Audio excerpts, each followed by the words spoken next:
이스라엘 민족이 드디어 이제 가나안 땅에 들어가기 직전에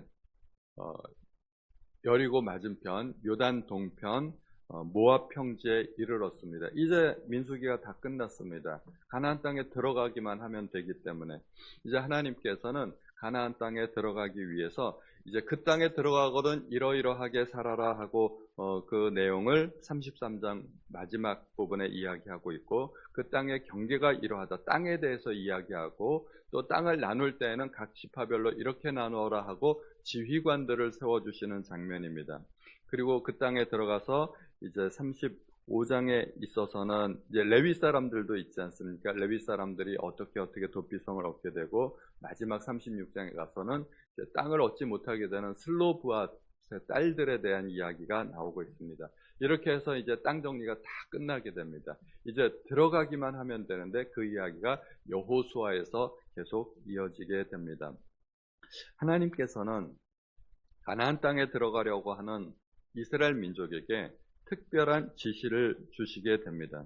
너희가 그 땅에 들어가거든 이제 어떻게 하라고요? 잘 먹고 잘 살아라, 이런 얘기가 아니라 그 땅의 원주민을 너희 앞에서 다 몰아내고 그 새긴 석상과 부어 만든 우상을 다 깨뜨리며 산당을 다 헐고 그 땅에 들어가서 해야 할 일들이 있다는 것입니다. 그 땅에서 해야 할 사명이 있다는 것입니다. 하나님께서 가나안 땅을 주셨지만 이제 내가 약속을 이루었다, 너희는 그 땅에 들어가서 젖과 꿀이 흐르는 그 땅을 쟁취하고 이제부터는 잘 살아라, 이 말이 아닙니다. 하나님께서 그 땅을 왜 주셨습니까? 사명 때문에 주신 것입니다. 만약에 그 땅에 들어가서 그 땅의 원주민들과 같이 통혼하고 그 땅의 우상들을 똑같이 섬기며 살면은 그것은 하나님께서 가나안 땅을 주신 이유가 전혀 없는 것입니다. 왜 그 땅의 주민들을 그 땅에서 몰아내야 했을까요? 왜 그 땅의 우상과 석상들을 다 깨뜨리고 부숴야 했을까요? 그 우상이 가득한 그 땅, 죄로 말미암아 더러워진 그 땅을 거룩한 땅으로 변화시키기 위해서, 하나님의 나라를 그 땅에 세우기 위해서 하나님은 이스라엘 민족을 그 땅에 들이게 되시는 것입니다. 하나님께서 각 사람에게 은사와 달란트를 주신 것이 있죠. 하나님께서 복을 주셨을 때는 그 복도 사명이 있다는 것입니다. 이스라엘 민족이 젖과 꿀이 흐르는 땅을 받았을 때 그것은 하나님께서 주신 엄청난 복이었습니다. 인구도 많아지고 땅도 얻게 되고 한 나라를 세워지게 되고 엄청나게 큰 복을 받았는데, 그 복은 거저 누리라고 하나님께서 주신 것이 아니라 그 복을 통해서 이루어야 할 사명이 있다는 것입니다. 그러므로 우리가 만약 하나님께 복을 받았다면 이 복을 가지고 내가 어떻게 해야 될 것인가, 어떻게 하나님의 뜻을 이룰 것이고 어떻게 하나님께서 주신 사명을 감당할 것인가를 생각해야 된다는 것입니다. 하나님께서 각자에게 주신 사명과 또 은사와 달란트가 있지 않겠습니까? 그 달란트는 땅에 묻어두라고 주신 것이 아닙니다. 그 달란트를 이용해서 뭔가 하라는 것이죠. 하나님께서 우리에게 주신 여러 가지 은사가 있습니다. 어떤 사람은 말을 잘하는 사람, 음악을 잘하는 사람, 기계를 잘 다루는 사람, 가르치기를 잘하는 사람, 또 기도를 잘하는 사람도 있고, 각자 은사가 있으면 그 은사를 활용해서 뭔가 하라는 것이죠. 어떤 사람들은 또 남들에게 주시지 않은 부와 지위와 명예와 이런 것들을 가진 사람들도 있어요. 남들보다 또 공부를 잘하는 사람들도 있습니다. 남들보다 뛰어난 사람들이 있을 때는 그것을 누리라고 하나님께서 주신 것이 아닙니다. 그것을 나누라고, 그것을 하나님 나라를 위해서 섬기라고 주신 것입니다. 그러므로 내가 받은 은사가 무엇인지, 하나님께 내가 받은 복이 무엇인지 우리는 깊이 생각해보고 또 사명이 무엇인지도 생각해 보아야 됩니다. 가나안 땅은 하나님께서 이스라엘 민족에게 주신 복이기도 하지만 또 이제 그들이 가야 할 곳이기도 했습니다. 하나님께서 우리를 각자 처한 위치에서 어떤 곳으로 보내기도 합니다. 우리가 가는 곳들이 많이 있지 않습니까? 우리 학생들은 학교에 가고, 군인들은 군대에 가고, 우리들은 직장에 가고, 또 주부들은 가정으로 돌아가기도 하고, 그곳이 바로 우리의 사명지라는 것입니다. 학교가 변화돼야 되고, 군대가 변화돼야 되고, 직장과 사업체가 변화해야 되고, 가정이 변화해야 되고, 어떻게 변해야 될까요? 거룩한 곳으로, 하나님의 나라가 되어야 되고 그곳에 예배가 있어야 된다는 것입니다. 예배가 없는 곳에 예배가 세워지고 또 우상이 가득한 곳에 우상이 깨뜨려지고, 그래서 우리는 어느 곳에 가든지 내가 가는 그곳을 예배처소로 만들어야 됩니다.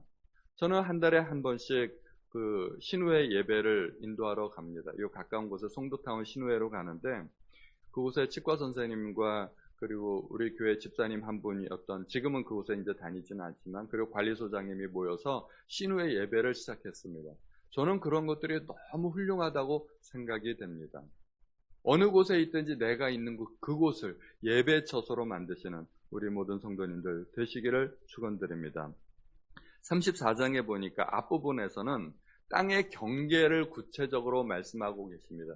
이제 가나안 땅에 들어가게 되는데 북쪽 경계, 남쪽 경계, 동쪽과 서쪽의 경계를 딱 구체적으로 말씀해 주십니다. 요것이 너희의 땅이다. 요만큼 너희가 정복해라 하는 것이죠. 더 많아도 안 되고 더 적어도 안 되고 하나님께서 정확하게 동서남북의 경계를 말씀해 주셨습니다.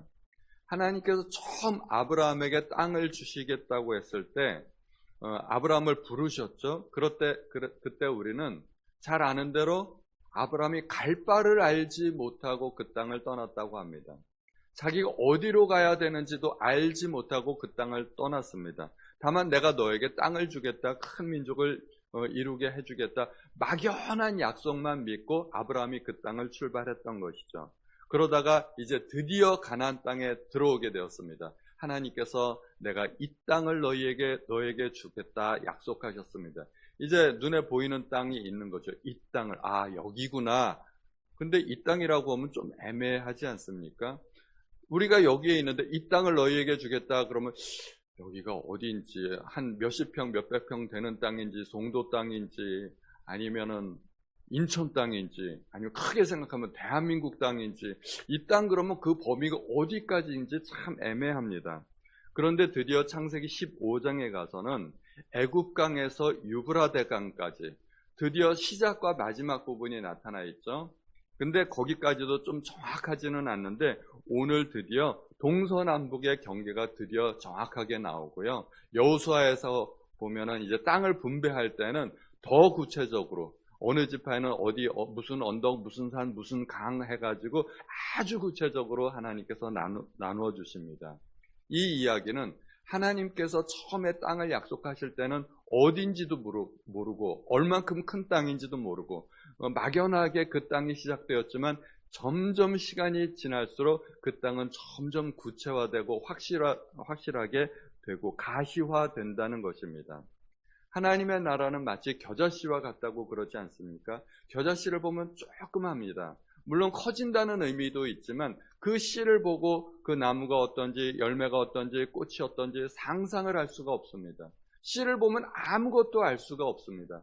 그러나 씨를 심었을 때 싹이 나고 잎이 나고 자라나가고 이것이 그 나무구나 하고 알게 되고, 드디어 나무가 크게 자라게 되고, 그리고 꽃이 피면 이것이 그 씨에서 맺혀지는 꽃이 이런 꽃이구나 하고 알게 되고, 열매가 맺어지면 그 열매의 모양도 알게 되고, 열매를 따먹으면서 그 열매가 이런 열매구나 하고 알아가게 된다는 것입니다. 하나님께서 우리에게 주신 약속들이 애매모호하고 참 막연하고 좀 도대체 뭐가 뭔지 감이 안 잡힐 때가 있어요. 그러나 괜찮습니다. 우리는 다 알지 못해도 점점 우리가 살아가면서 알게 되고, 내가 다 알지 못해도 그리고 우리의 자녀들이 더 알게 된다는 것입니다. 월트 디즈니가 디즈니랜드라는 그 엄청난 꿈을 안고 공사를 시작을 했어요. 근데 그 공사에 완공을 보지 못하고 임종을 맞이하게 됩니다. 그래서 그 기자가 임종을 맞이하는 그 월트 디즈니에게 인터뷰를 하죠. 너무 안타깝지 않습니까? 당신이 이 엄청난 계획을 세웠는데, 공사가 시작이 되었는데 그 끝을 보지 못하고 임종을 맞이하게 되었으니 얼마나 안타깝습니까? 그때 월트 디즈니가 한 말이 있어요. 나는 다 봤습니다. 내 머릿속에서는 그 완성된 모양이 다 있습니다. 나는 다 봤습니다. 조금도 아쉬움이 없습니다. 그런 말을 했다고 해요. 하나님께서 우리에게 주신 건 꿈이고 비전입니다. 그러므로 우리가 그 꿈을 향해서, 하나님께서 주신 꿈을 향해서 날마다 매진하시는 성도님들 되시기를 예수님의 이름으로 축원드립니다. 그리고 후반부에 보면은 하나님께서 지휘관들을 또 세우시는데, 민수기에 보면 이스라엘 민족의 지휘관 이름이 총 4번이 언급이 됩니다. 맨 처음 1장에서 이제 각 지파별로 진을 칠 때 지휘관들의 이름이 나오고, 드디어 이제 행군이 시작될 때 10장에서 지휘관들의 이름이 나옵니다. 1장과 10장의 지휘관들의 이름은 똑같습니다. 같은 사람들인데 13장에 가서 이제 12명의 정탐꾼을 보내지 않습니까? 정탐꾼들은 또 다른 사람들이었습니다. 지휘관들이 직접 가는 것이 아니라 12 정탐꾼들을 또 새로 선출하게 됩니다. 남의 땅을 정탐한다는 것은 매우 위험한 일일 수 있습니다. 그래서 젊고 유능하고 발이 빠르고 그런 사람들을 정탐꾼으로 선택하게 됩니다. 그런데 오늘 또 보니까 12명의 정탐꾼, 10명의 지휘관들의 이름이 또 새로 나오게 됩니다. 요단 동편의 두 땅은 르우벤 지파와 갓 지파가 차지하기 때문에 그 두 지파의 지휘관들은 이름이 빠져 있습니다. 그래서 오늘 나오는 것은 10명의 지휘관들의 이름이 나오는데, 또 지휘관들이 다 달라졌습니다. 왜냐하면 세대가 달라졌기 때문에. 하나님께서 이렇게 사람들의 이름을 일일이 거명하시는 이유는 사람이 중요하다는 것을 우리가 알게 됩니다. 하나님께서 아브라함에게 땅도 약속하셨지만 자손도 약속하셨습니다. 그래서 하나님께서는 구체적으로 땅의 경계를 정하여 주시고 또 지휘관의 이름도 이렇게 직접 주십니다. 하나님께서는 사람을 통해서 역사하십니다. 아무리 위대한 일도, 아무리 큰 일도 하나님은 그 일을 이루기 위해서 한 사람을 선택하시고 세우신다는 것입니다.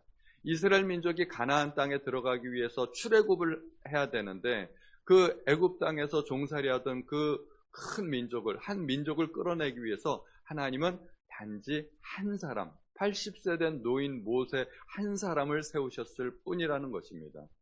또 그 이전에 하나님께서 큰 민족을 세우겠다고 하셨을 때 아브라함 한 사람을 선택하셨던 것입니다. 아무리 위대한 일도, 아무리 큰 일도 한 사람으로부터 시작되는 것입니다. 그러므로 하나님께서 사람을 얼마나 귀하게 생각하시는지 우리는 알 수 없습니다. 우리도 사람을 귀하게 생각해야 됩니다. 하나님 나라에서는 사람이 존귀히 여김을 받아야 되고 사람이 목적이 되어야 됩니다. 건물이 목적이 되어서는 안 됩니다. 그래서 좀 안타까운 일들 중에 하나는 교회를 무리해서 이전하거나 증축, 건축할 때 보면은 사람들이 시험에 드는 경우가 종종 있어요. 그래서 안타깝지만 사람이 시험에 든다면 차라리 건축 안 하고 이사 안 하는 게 낫지 않을까, 그런 생각이 들 때도 있습니다. 우리가 그런 상황을 우리가 직접 맞지 않아서 참 남의 교회는 쉽게 판단하기 어렵지만 우리 교회는 사람이 소중하게 여겨지는 그런 교회가 될 수 있기를 바랍니다. 그리고 이름이 달라진다는 것은 서로 다른 역할을 맡았기 때문이라고 우리도 생각할 수 있습니다. 지휘관들이 세워졌지만 정탐꾼들의 이름이 또 달라졌습니다. 서로 다른 역할을 맡았기 때문입니다. 역할이 달라지면 사람이 달라질 수 있는 것입니다. 그것은 한 사람이 교회 안에서 이것도 하고 저것도 하고 모든 것을 다 해서는 안 된다는 의미가 있기도 합니다.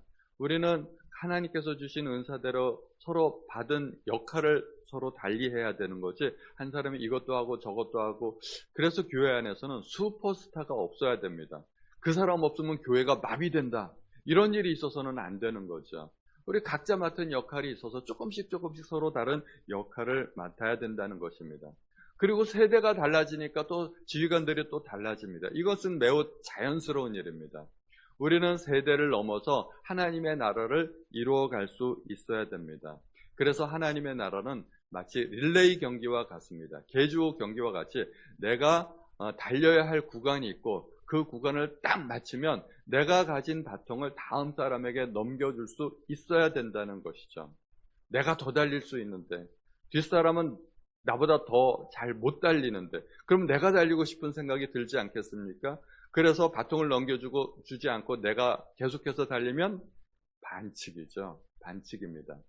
그래서 정해진 원칙대로 내가 달려야 될 구간이 딱 끝나면 다음 사람에게 바통을 넘겨주어야 됩니다. 이걸 잘 못하는 사람들이 또 있어요. 어떻게든지 바통을 내가 쥐고 조금 더 달려보려고. 그런데 그렇게 하면 안 됩니다. 하나님께서는 이제 세대 교체를 이루시고 또 다른 지휘관을 세우십니다. 내가 없어도 하나님 나라는 계속 이어질 수 있다는 믿음을 가져야 됩니다. 그래서 우리는 다음 세대를 키워야 됩니다. 우리의 자녀들을 키워야 되고 우리의 다음 세대를 키워야 되고, 그래서 우리 표어가 하나님의 영에 감동된 사람, 저 사람은 우리가 아니고요, 우리의 다음 세대, 우리의 자녀들입니다. 그래서 우리 자녀들을 하나님의 사람으로 키우시는 우리 성도님들 되시기를 또 예수님의 이름으로 축원드립니다. 기도하겠습니다.